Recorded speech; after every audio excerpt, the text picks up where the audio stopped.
Hola, yo soy Franco Trabuco y les voy a presentar el diseño de un sistema de retención-liberación para vehículos lanzadores.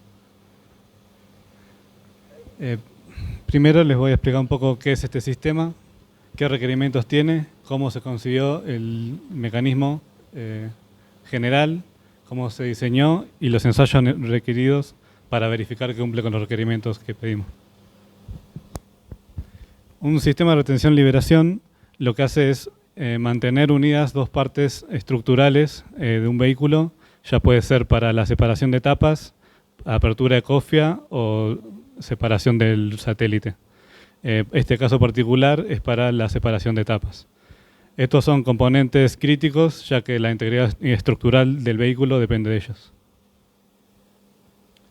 Como requisitos, tenemos en primer lugar una carga axial máxima, ya que estos mecanismos se aseguran con un pretensado y resisten la carga axial del pretensado mismo.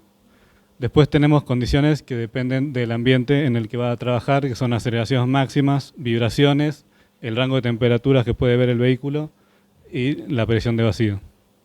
Después hay restricciones de diseño que tienen que ver con cómo se va a accionar el mecanismo, que va a ser por presión neumática o accionamiento pirotécnico, que también es por un generador de gases.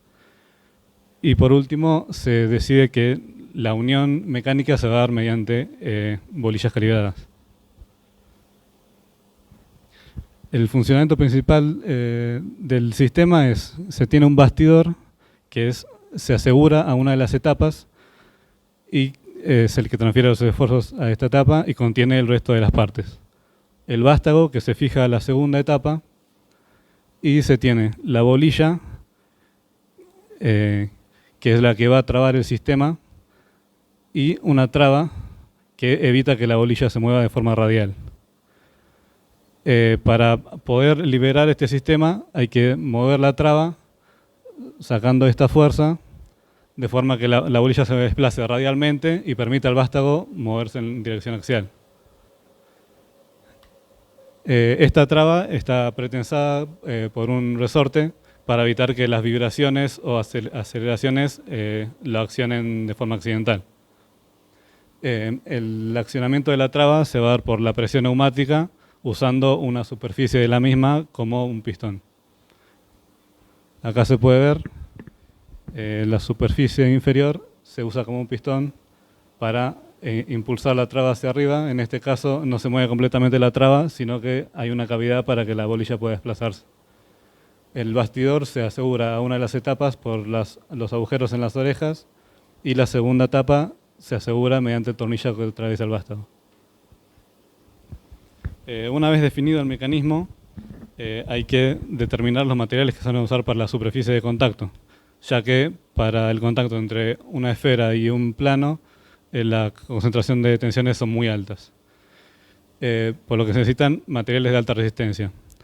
De todas formas, se determinó que no tenía sentido evitar completamente la plastificación en el área de contacto, ya que daría un mecanismo muy grande, por lo que se agregan otros requerimientos como ductilidad para evitar que esta plastificación genere daños y dureza superficial para evitar que se dañe la superficie y no permita el deslizamiento de las bolillas. Para esto se terminó utilizando un acero 440C que se puede endurecer hasta 60 Rockwell C, que es una dureza similar a la de las bolillas calibradas. Bueno, acá se puede ver los modelos que se utilizaron. Para el modelado de este sistema hay que tener en cuenta diferentes estados de carga, ya sean las diferentes cargas axiales que puede ver el sistema, las cargas más las presiones internas de trabajo, que pueden ser las bajas presiones para accionamiento neumático y muy altas presiones para accionamiento pirotécnico.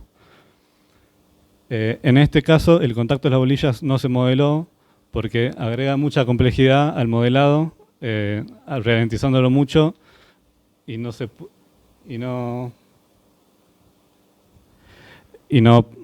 aporta a los resultados que se necesitan. Por lo que se modela el contacto utilizando un área de contacto y una presión distribuida que surgen de ensayos que se realizaron con los materiales.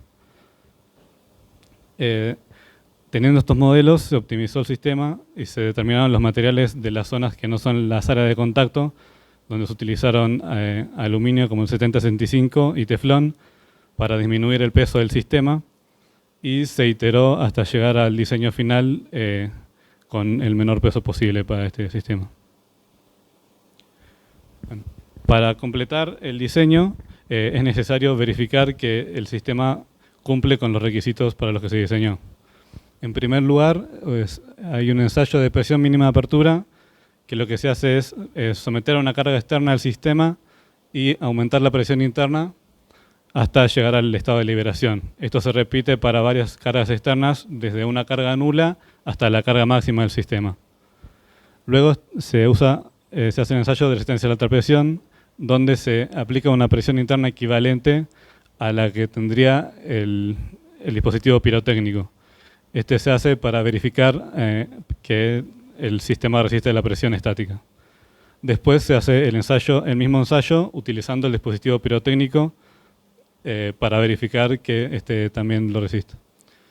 Luego se hacen ensayos de alta y baja temperatura, donde el sistema se somete a una carga y se aplica una temperatura de los límites del rango de temperaturas en los que debe operar y se acciona. Verificando que accione correctamente y que no hayan daños causados por la temperatura. Después se hacen ensayos de vibración, donde hay dos tipos de ensayos diferentes. Uno es el sine burst, donde se hace una vibración de corta duración, donde el pico máximo que se da es la aceleración máxima que se quiere ensayar. Y un ensayo de vibración tipo random, donde se aplica un espectro de vibraciones y se verifica que estas no afectaron al funcionamiento del sistema y que no generaron daños en la misma. Y por último se hace un ensayo de termovacío, donde el sistema se somete a las presiones de vacío que se va a encontrar y luego se vuelve a ensayar el sistema verificando que no haya problemas de desgaste en los materiales y que todos los componentes sigan operando correctamente. Bueno, muchas gracias por la atención.